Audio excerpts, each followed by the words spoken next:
ક્યારે ઘીની નદીઓ વહેતા જોઈ છે ખરા? હા, અમે એ જ ઘીની વાત કરી રહ્યા છીએ કે જે તમે ખાવામાં ઉપયોગ કરો છો. ગુજરાતમાં એક ગામ એવું છે કે જ્યાં ઘીની નદીઓ વહે છે, સાથે સાથે સ્વિમિંગ પુલ પણ ઘીનો બનાવવામાં આવે છે. અહીં કોઈ વાત મજાકની નથી, પરંતુ શ્રદ્ધાની વાત છે. કહેવાય છે કે ગાંધીનગર પાસે રૂપાલ નામનું એક ગામ આવેલું છે. આ ગામમાં વરદાય માતાનું મંદિર છે. પાંડવોના સમયથી જ અહીં એક પલ્લીની રચના કરવામાં આવે છે કે જે પલ્લીની અંદર લોકો ઘી ચડાવીને પોતાની માનતા પૂરી કરતા હોય છે.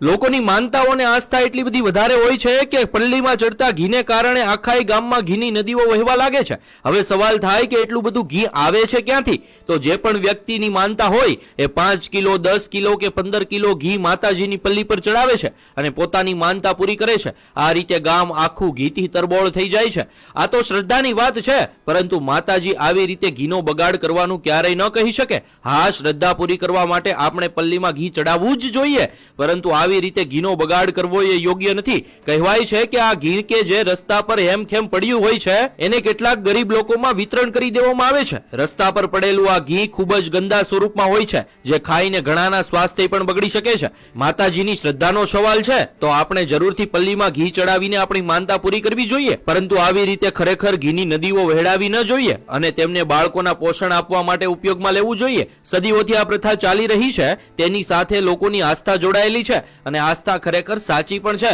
પણ ભગવાન જ કહીને ગયા છે અને આપણા શાસ્ત્રોમાં પણ લખ્યું છે કે અન્નનો બગાડ ક્યારેય કરવો ના જોઈએ. એ ખરેખર ભગવાન જ છે. અહીં ઘીનો બગાડ આપણે ચોખ્ખો જોઈ શકીએ છીએ, તો ખરેખર આ બાબતથી આપણે થોડુંક જાગૃત થવું જોઈએ. ગુજરાતમાં આજે પણ 10%થી પણ વધારે લોકો કુપોષિત છે અને કુપોષિત બાળકોનો જન્મ પણ થયા રાખે છે. માતાને ચડાવવામાં આવતા ઘીથી ઘણા બાળકોને પોષણ મળી શકે એમ છે, તો આવા ઘીનો ઉપયોગ ગુજરાતમાં કુપોષિત બાળકોને પોષણ આપવા માટે કરવો જોઈએ. આ બાબતે તમારું શું માનવું છે? કોમેન્ટમાં જરૂર જણાવજો.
સામે આવતા રહો, જગ્યા બચી જાઓ. થોડા પાછળ જાઓ, થોડા પાછળ જાઓ.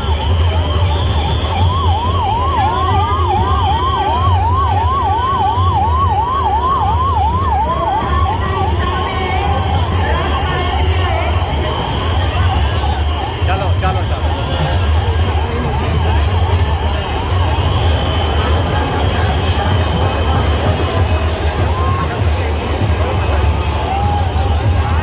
આટો લઈ લો, આટો લઈ લો.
જય વરદાઈ માતા. હું રાધેશ્યામ રૂપાલ પલ્લી. હું ઘણા ટાઈમથી પ્રયત્ન કરી રહ્યો છું કે રૂપાલનું ઘી કઈ રીતે બચાવવું એ બાબતમાં. તો મારી પાસે હવે બે રીતે પ્રોજેક્ટ બતાવી જવાની શક્યતા છે. એક કોમ્પ્યુટર દ્વારા 3D મોડેલ દ્વારા, અને બીજું છે થર્મોકોલથી મેં એ પ્રોજેક્ટને 3D બનાવવાનો પ્રયત્ન કરેલો છે. તો કોમ્પ્યુટરથી પહેલાં સમજીશું આપણે કઈ રીતે કરીએ છીએ. આ મારું લેપટોપ છે અને હું એની પર કામ કરીને બતાવીશ. આ જે દેખાય છે તે ગામનો ચોક છે, માની લો. અત્યારે આપણે, અને આ પલ્લી છે, ઉપરનો વ્યૂ છે, અને આપણે ટોપ વ્યૂ કહીએ છીએ. આ પલ્લી દેખાય છે એ લગભગ માની લો કે આ જે છે તેનાથી 6 ફૂટ બાય 6 ફૂટની હશે માની લો, અને ટોટલ ફૂટ 8 બાય 8ની હશે માની લો. અને આપણે પલ્લીને આપણે દેખાતી બંધ કરી દઈશું. લખ્યું છે એ પ્રમાણે માની લો આ રૂપાલ પલ્લી ગામના 27 ચોકમાંનો એક ચોક છે. અને હવે આ એનો પૂરેપૂરો વ્યૂ બતાવ્યું છું.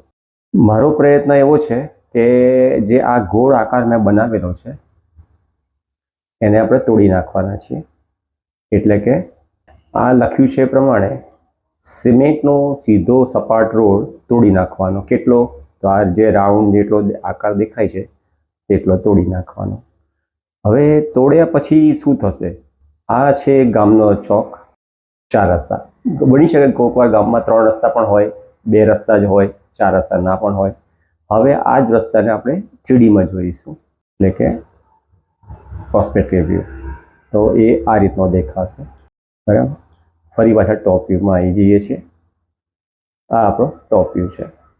આ જે લખ્યું છે એ પ્રમાણે આ ભાગને આપણે તોડી નાખવા માંગીએ છીએ, જેની સાઈઝ છે 20 ફૂટનો વ્યાસ. એટલે કે આ છેડેથી આ છેડે 20 ફૂટ, અને ઊંડાઈ સેન્ટરમાં ઊંડાઈ 6 ઇંચ. એટલે આ છેડેથી અહીંયા વચ્ચે 6 ઇંચ જેટલી ઊંડાઈ રાખવી.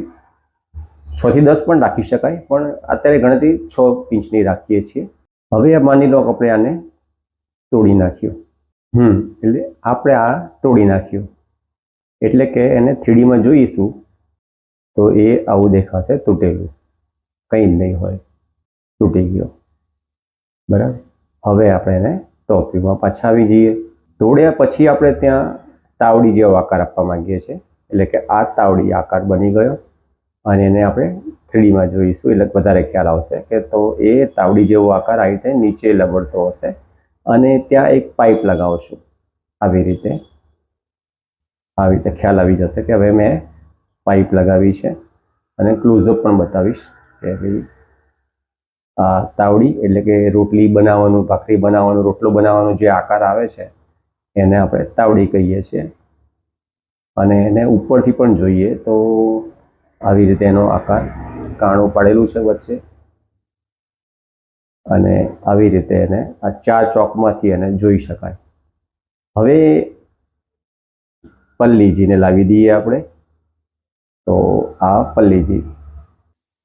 પલ્લીજીને આવી રીતે વચ્ચે મૂકી દઈએ, અને તાવડી જેવો આકાર હોય તો, અને ગમે એટલું ઘી અભિષેક કરો પલ્લીજી ઉપર, પણ એ ઘી આ તાવડી આકારના કારણે પાઇપ વાટે આપણે એને જ્યાં લઈ જવું છે ત્યાં આ પાઇપ વાટે એને ઢાળના કારણે અંડરગ્રાઉન્ડ આ બધું કામ કરેલું હોય તો એ ઘી એ ટાંકીમાં પડશે જ્યાં આપણે લઈ જવું છે. હવે તમને થાય કે આ ખાડો ગામમાં વચ્ચે કરીએ, ચોક વચ્ચે ખાડો કરી દઈએ, આવો તાવડી જેવો આકાર કરી દઈએ, પછી વાહન વ્યવહાર કેવી રીતે ચલાવવાનો? તો એનો રસ્તો એવો છે કે પ્રસંગ પતી ગયો માની લો, અને પલ્લીજી નથી, હવે ઘી બધું જતું રહ્યું, અને બીજા દિવસે તમે એને બરાબર સાફ કરો. અચ્છા, આ તાવડીમાં જેમ બાથરૂમમાં ટાઇલ્સ લગાવેલી હોય છે એ રીતે ટાઇલ્સ પણ લગાવેલી હશે, અને એ ટાઇલ્સ લગાવ્યા હોય એટલે આપણે બરાબર સાફ કરી શકીએ. આને બરાબર સાફ કરીને, આની પાઇપ બધું સાફ કરીને, એની ઉપર આ ટાઈપનો જે પેવેલ્સ આપણે તમે જોયા હશે કે ફૂટપાથ ઉપર પેવેલ્સ લાગેલા હોય છે, જેથી એ જગ્યાને આપણે રોડની સરફેસ ટુ સરફેસ ગોઠવી દઈએ. એટલે જેથી જેમ ગામમાં બમ્પ હોય છે, સ્પીડ બ્રેકર હોય છે, એવી રીતે આ ખાડો હતો પણ ખાડાને આપણે પૂરી શકીએ છીએ. આવી રીતે બમ્પ તો આવવાનો જ છે, બમ્પને તમે કશું જ નહીં કરી શકો, જે સ્પીડ બ્રેકર છે એને, પણ આપણે આને પૂરી શકીએ છીએ. અને 12 મહિના સુધી તમને ખાડા જેવું લાગશે જ નહીં.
હવે આ પ્રોજેક્ટ તમે જોયો એટલે એ પ્રોજેક્ટ આરસીસી સિમેન્ટથી બનાવવાનો, પરમેનન્ટ બનાવવાનો, જેથી વારંવાર ખર્ચ ના કરવો પડે. ગમે એટલી પબ્લિક આવી હોય તો પણ એ ઘી કોઈના પગ નીચે નહીં આવે એવી શક્યતા મૂકી શકાય. પ્રશ્ન એ થાય કે હવે આ બનાવે કોણ ખર્ચ કરે? પહેલો જવાબ એ હોઈ શકે કે ગામમાં મંદિર પણ છે, મંદિરનો ટ્રસ્ટ છે અને સરકાર એને ઓપરેટ કરી રહ્યું છે મંદિરને. તો મંદિર આ ખર્ચ કરવાનું કામ પહેલું ટ્રસ્ટ ઉપાડી શકે તો ટ્રસ્ટને આપી દઈએ. બીજું છે, જેમ રામ મંદિર બન્યું ત્યારે જે ખર્ચ થયો તે આખા ભારતના દરેક ભક્તોએ ભોગવ્યો છે, દરેકે પોતાનું દાન આપ્યું છે. તો એવી રીતે જો કરી શકાય, હું 1 લાખ રૂપિયા ડોનેશન કરીશ અને જે ભક્તોને ઈચ્છા હશે તેને હું ફેસબુક દ્વારા જાણ કરીશ અને એ રકમ ડાયરેક્ટ મંદિરના ટ્રસ્ટમાં જમા થશે અને એ રીતે જે ભંડોળ ભેગું થશે એનાથી આવા ચોક બનાવી શકાય. શરૂઆત એવા ચોકની પ્રયત્ન કરશું કે જ્યાં બહુ જ ઘી અભિષેક થતું હોય અને એને બચાવવાનો પહેલો પ્રયત્ન કરશું. મારી શક્યતા પ્રમાણે 5 ચોક એવા બનાવવા જોઈએ કે જ્યાં આગળ બહુ જ ઘી આવે છે. ત્રીજો પ્રયત્ન એ છે, માનનીય અમિત શાહ ગૃહમંત્રી શ્રી, જેમને આ ગામને દત્તક લીધેલું છે, તો આશા રાખીએ કે એમના તરફથી પણ ડોનેશન મળી શકે, એ પણ ખર્ચ ઉપાડી શકે એવા છે, કંઈક વિકાસ કરી રહ્યા છે ગામનો પણ, તો એ પૈસા કદાચ અમિત શાહજી પણ આપી શકે છે, ત્યાંના ધારાસભ્ય રીટાબેન પણ આપી શકે છે. તો રસ્તા તો ઘણા છે પેમેન્ટ પૈસા લાવવા માટેના. હવે આ બનાવવાનું, જો ગામના ટ્રસ્ટી મંડળો, પલ્લી મંડળો રજા આપે કે ભાઈ આ પ્રોજેક્ટ સારો છે, ઘી અભિષેક પણ ગમે એટલું કરવું હોય તો પણ કરી શકાય, અને જે આ પાઇપ વાટે જે ઘી ગયું છે એને એ ઘીને અમે મોટર દ્વારા જેમ નીચેના ટાંકીમાંથી ઉપરની ટાંકીમાં લઈ જઈ શકીએ છીએ એવી રીતે એ ઘીને અમે બીજી ઘણી ટાંકી જે મૂકી હશે જરૂરિયાત પ્રમાણેની એ ટાંકીમાં ટ્રાન્સફર થશે. આ ટ્રાન્સફર થયેલું ચોખ્ખું ઘી 90%, 90, 95% ચોખ્ખું હશે એવું મારું માનવું છે. આ ઘીને જેમ છાશ દૂધની કોથળીઓ હોય છે, ઘીની પણ કોથળી આવે છે, એવી રીતે એને પ્લાસ્ટિકના પેકમાં કિલો 2 કિલોના પેક બનાવી શકાય. આ 50 કરોડ રૂપિયાનું ઘી અભિષેક થતું હોય છે એવું મારું અનુમાન છે. તો આ 50 કરોડનું ઘી એની વ્યવસ્થા શું કરવી, કોને આપવું, તો એ ગામ અને ટ્રસ્ટી મંડળ, પલ્લી મંડળના સભ્યો નક્કી કરી શકે છે. પહેલો હક તો જેમ વાલ્મીકી સમાજનો છે એમને પણ આપી શકાય. તો ઘી આખરે ઘણું છે, કાદવ કીચડ થવાનું નથી. તો આ ઘી ઘણા ગરીબો સુધી પહોંચાડી શકાય, ઘણી આંગણવાડી સુધી પહોંચાડી શકાય. ગુજરાતની લગભગ દરેક આંગણવાડીમાં આ ઘી પહોંચાડી શકાય. ઘણા એવા સેવાભાવીઓ છે ગુજરાતમાં કે જેઓ શીરો બનાવીને હોસ્પિટલમાં પહોંચાડે છે, કેન્સરના દર્દીઓ માટે, પ્રસૂતા બહેનો માટે. તો એ લોકોને પણ આમંત્રણ આપી શકીએ કે ભાઈ આ અમારી પાસે ઘણું ઘી છે અને તમે એને તમારા યુઝ માટે એ તમારી સેવામાં અમારું ઘી વાપરશો. એટલે ઘી બચાવી શકીએ તો ઘણા ઉપાય છે. ઘી બચાવવા માટે મારો જે પ્રોજેક્ટ છે તે મેં કોમ્પ્યુટર દ્વારા બતાવ્યો. હવે તમને એ જ મેં થર્મોકોલથી પ્રોજેક્ટ બનાવ્યો છે, જેમ નાના બાળકો સાયન્સનો પ્રોજેક્ટ બનાવતા હોય છે, મેં પ્રોજેક્ટ બનાવ્યો છે. તો એ હવે હું બતાવીશ. જય જય વરદાઈ માતા.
જય વરદાની માતા.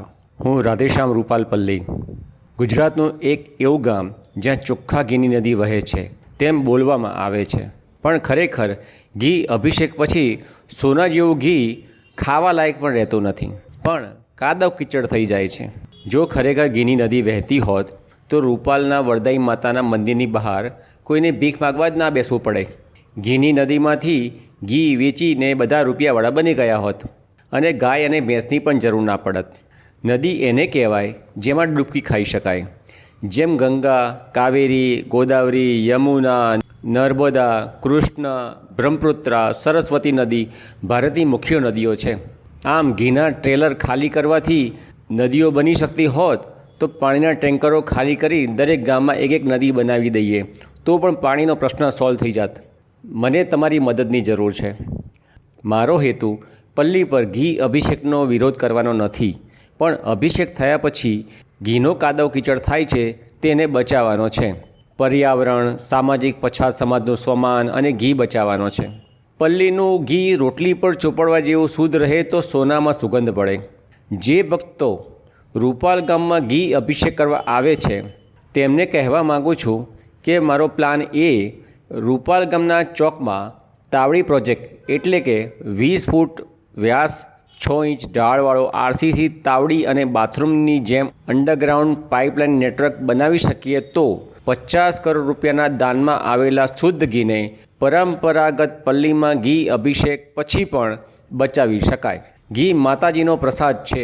ઘી થાળીમાં શોભે, જમીન ઉપર શ્રદ્ધાળુના પગ, બૂટ, ચંપલ નીચે નહીં. પ્રસૂતા બહેનોને, કેન્સરના દર્દીઓને, કુપોષિત બાળકોને વૃદ્ધાશ્રમમાં, આંગણવાડીમાં ઘણા દિવસો સુધી પ્રસાદીના ઘીનો શીરો બનાવીને ખવડાવી શકાય. મારો પ્લાન બી, ધારો કે રૂપાલના સ્વયંસેવકો આગેવાનો મારો આ પ્લાન તાવડી પ્રોજેક્ટ ના બનાવવાની મંજૂરી આપે તો કહેવા માગું છું જે ભક્તો રૂપાલ ગામ આવી રહ્યા છે, જે શ્રદ્ધાળુ રૂપાલ ગામમાં માતા વરદાયિનીની બાધા રાખીને ઘી અભિષેક માટે આપવા આવે છે તેમણે કહેવું છે કે ઘી અભિષેક કરવા આપો, પણ સાથે ભાવ રાખો કે ઘી અભિષેક થયા પછી ઘી કોઈની રોટલી પર ચોપડવા જેવું શુદ્ધ રહી શકે. જો ગામમાં તાવડી પ્રોજેક્ટ 2024ની પલ્લી પહેલાં બની ના શકે તો તમારી માનતાનું 2 ચમચી જેટલું ઘી અભિષેક માટે રૂપાલ લાવશો. બાકીનું ઘી તમારા ગામમાં કોઈ ગરીબને આપશો, પણ કાદવ કીચડ કરવા રૂપાલના પલ્લી મંડળને ના આપશો. માતા વરદાયિની રાજી થશે, આશીર્વાદ પણ આપશે, અભિષેક પણ થાય અને ગરીબને પોષણ પણ મળે, ગરીબના આશીર્વાદ પણ મળે. મિત્રો, મારે આ 10 લાખ લોકો સુધી મેસેજ પહોંચાડવો છે. સોશિયલ મીડિયાનો જમાનો છે. મારો મેસેજ તમને સારો લાગે, મારા વિચાર તમને સારા લાગે તો તમારા ફેસબુક, વોટ્સએપમાં ફોરવર્ડ કરશો. મારો ફોન નંબર 7016159450 અમદાવાદ. નમસ્તે. જય જય વરદાઈ માતા.